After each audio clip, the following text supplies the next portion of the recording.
ഷാർജയിൽ വെച്ച് കൊല്ലം സ്വദേശിനിയായ വിപഞ്ചിക 1.5 വയസ്സുകാരിയായ മകളെ കൊലപ്പെടുത്തി ആത്മഹത്യ ചെയ്ത സംഭവത്തിൽ ഭർത്താവിനും കുടുംബത്തിനുമെതിരെ പോലീസ് കേസെടുത്തു.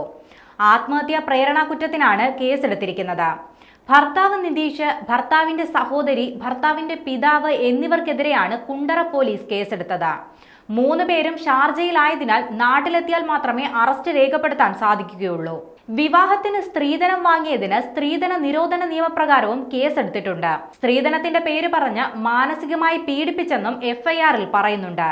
വിപഞ്ചികയുടെ അമ്മ ശൈലജ നൽകിയ പരാതിയിലാണ് പോലീസ് ഇപ്പോൾ നടപടി സ്വീകരിച്ചത്. അമ്മയുടെ മൊഴി കഴിഞ്ഞ ദിവസം പോലീസ് രേഖപ്പെടുത്തിയിരുന്നു. വിവാഹം കഴിഞ്ഞതു മുതൽ മകൾ പീഡനം അനുഭവിക്കുകയായിരുന്നുവെന്ന് ശൈലജ പോലീസിനോട് വ്യക്തമാക്കി. നിറത്തിന്റെ പേരിൽ മകളെ വിരൂപയാക്കാൻ സഹോദരി ഇടപെട്ട് മുടി മൊട്ടയടിച്ചുവെന്നും പീഡനങ്ങൾക്കൊടുവിലാണ് മകൾ ആത്മഹത്യ ചെയ്തതെന്നും അമ്മ പറഞ്ഞിരുന്നു. മകൾ നേരിട്ട പീഡനങ്ങളുടെ ഡിജിറ്റൽ തെളിവും ആത്മഹത്യാക്കുറിപ്പും അമ്മ പോലീസിന് കൈമാറിയിട്ടുണ്ട്. ഇന്ത്യൻ കോൺസുലേറ്റിനും വിദേശകാര്യമന്ത്രിക്കും മുഖ്യമന്ത്രിക്കും അമ്മ പരാതി നൽകിയിരുന്നു. വിപഞ്ചികയുടെയും മകളുടെയും മൃതദേഹം നാട്ടിലെത്തിച്ചാൽ റീപോസ്റ്റ്മോർട്ടം വേണമെന്നും അമ്മ ആവശ്യപ്പെട്ടിട്ടുണ്ട്. കേസ് CBIക്ക് കൈമാറണമെന്നാണ് ശൈലജയുടെ ആവശ്യം.